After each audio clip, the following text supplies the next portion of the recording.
Susar, herkes susar, her yer kural. Yıkın duvarları, uğra, yanıma uğra.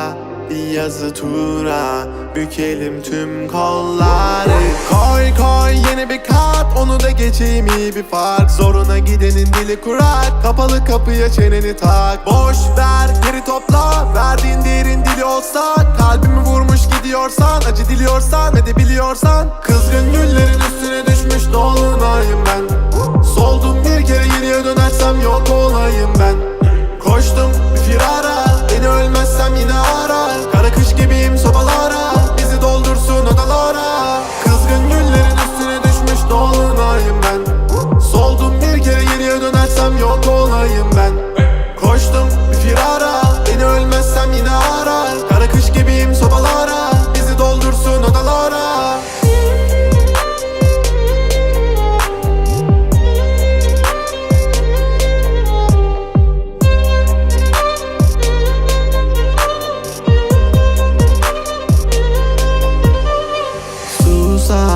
Herkes susar, her yer kural. Yıkın duvarları, uğra, yanıma uğra. Bir yazı tura, bükelim tüm kolları. Normale döneceğim, hayatım versin istediğimi.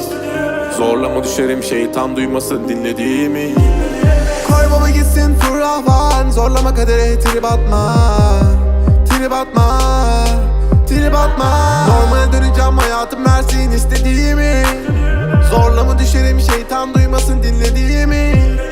Koy baba gitsin fırlavan, zorlama kadere trip atma.